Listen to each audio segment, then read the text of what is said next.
Hello, hello. This is Empress Alicia. Good night. Good night. Good evening and good night and happy midnight. I hope that you are enjoying this full moon and that you are taking advantage of this full moon for yourself.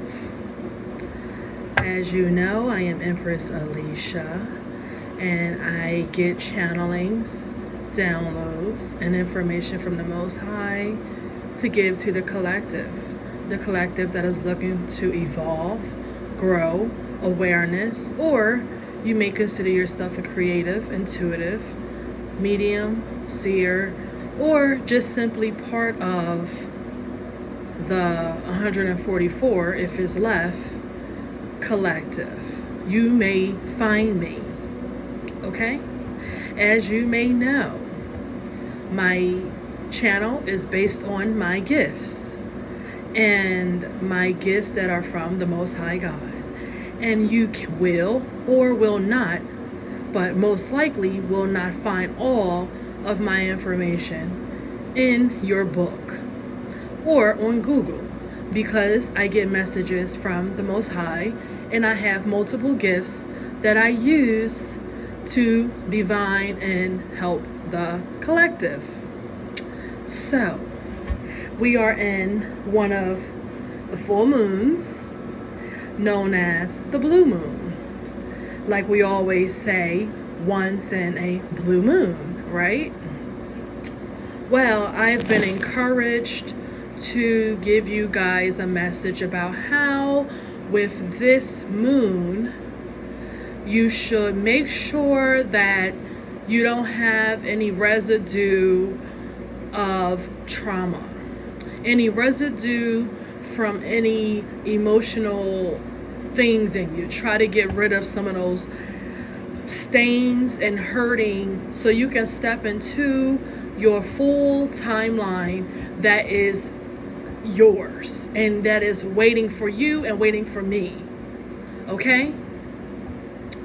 Now, this message is a little triggering, so I have been told that some of my messages are triggering. And if it is, I apologize, but I want you to know that it's all with love. I truly want to help you, and I give you the message as a way to talk to you, but I'm not just talking to you, I'm talking to your higher self. I'm talking to the part of you that needs to wake up out of the slumber so you can hear me. So I know that the conscious you is now feeling some type of way about some of my messages. But I want you to know that the conscious you, but the other you is actually happy and actually grateful that I came to you to pull this out of you. Okay? So I want to apologize if some of you feel a little triggered.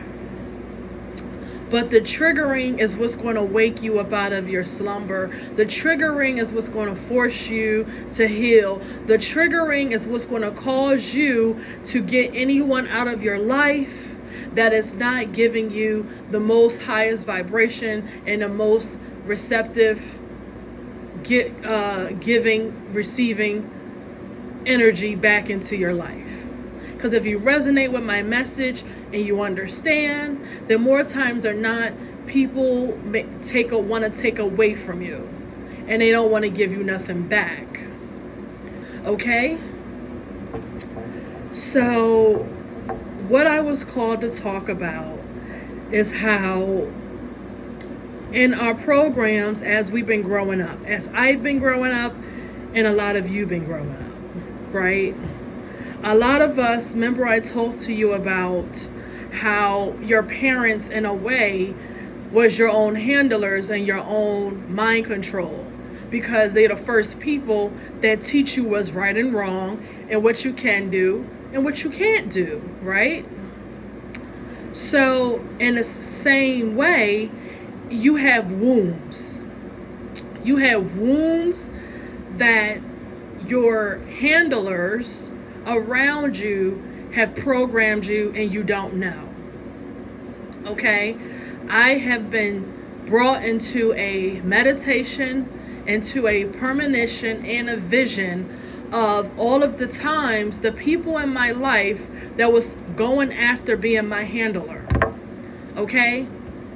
It was a lot of people in my life that was trying to get to first place to be my handler. See, it's deeper than just sex.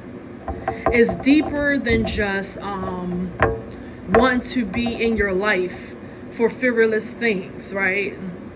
It's deeper than that, okay? There was a race to who can be my handler, and a lot of your handlers out there too.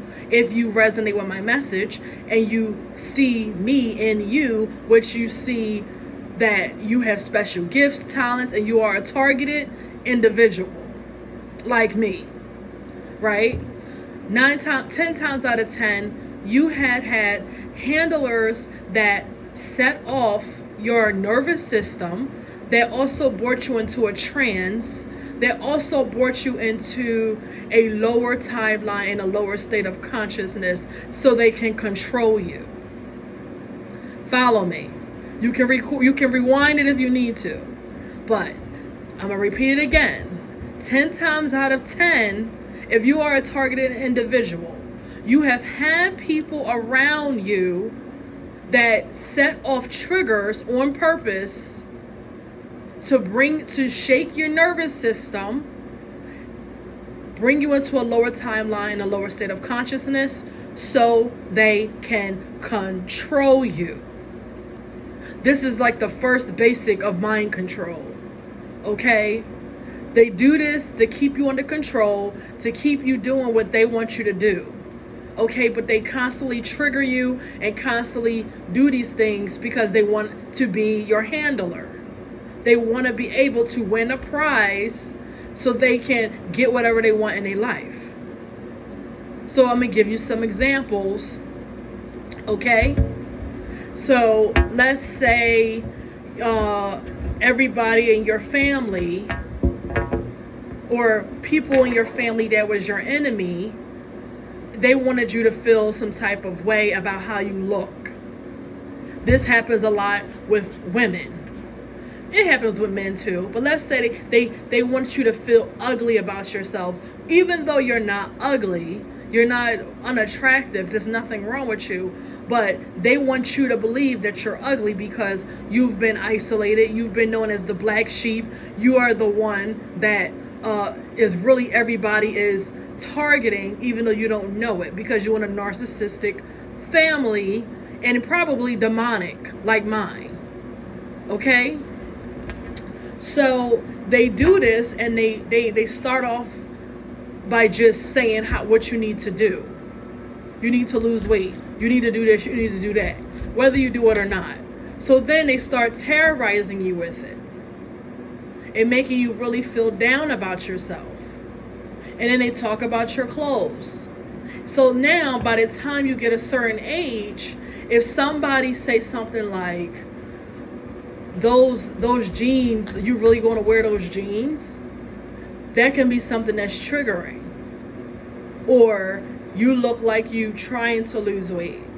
Or you look like you're trying to look better these days. They start teasing you, but they really is trying to trigger you to bring you into an emotional state, to keep you on a lower timeline, to keep you from going forward.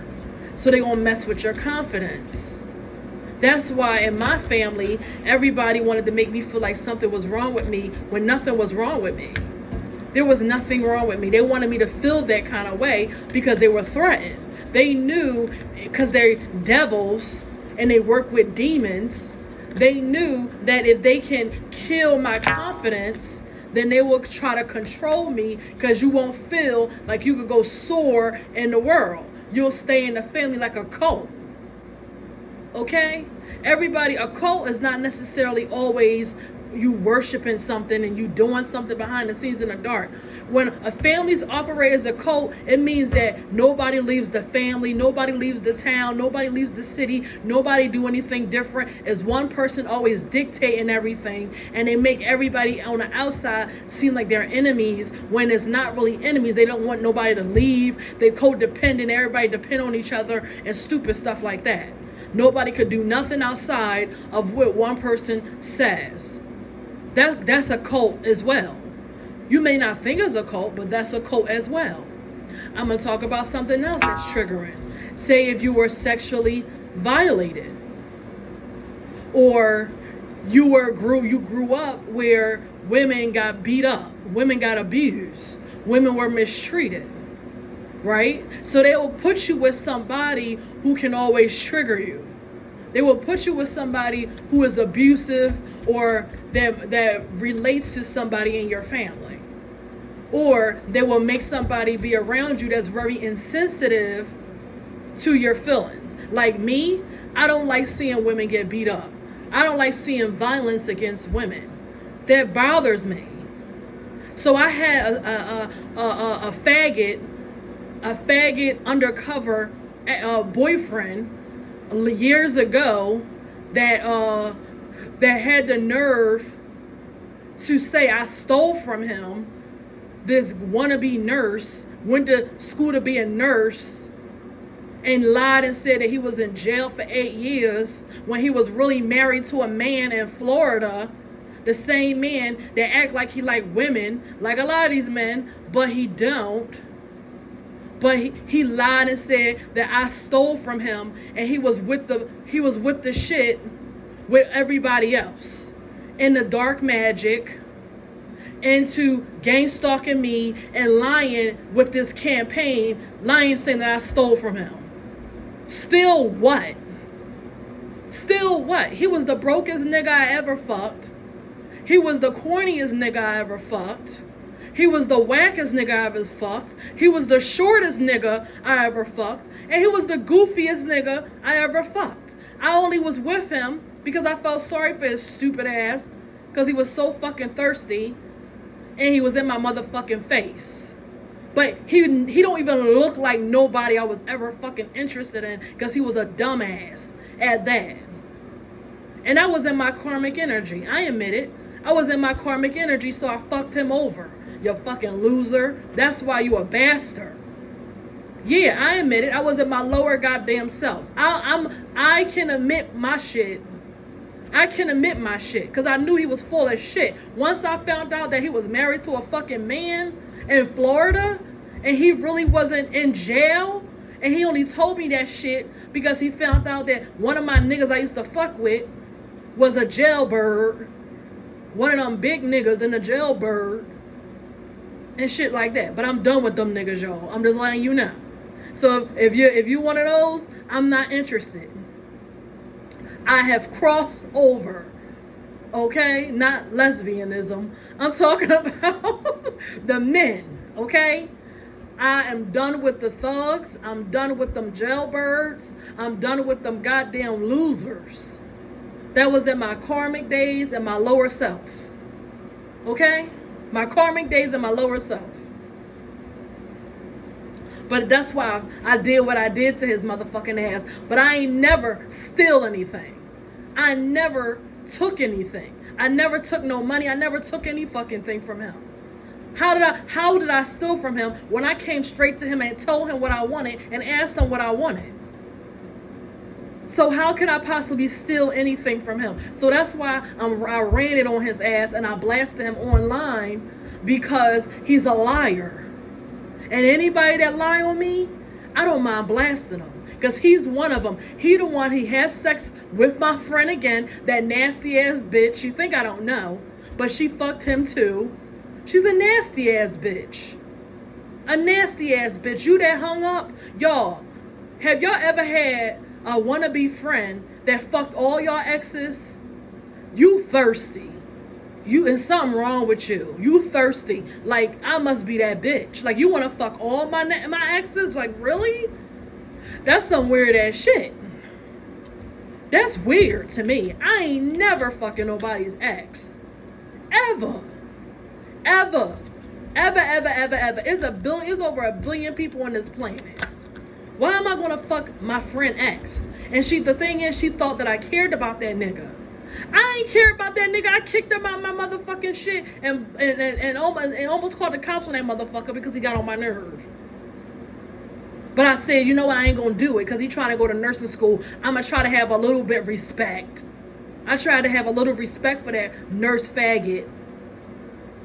And like I told y'all, a faggot is not a gay man. A faggot is a man who don't like women, who try to abuse women and get fucked in the ass by men. That's a faggot. So all of my men out there, I am not talking about you.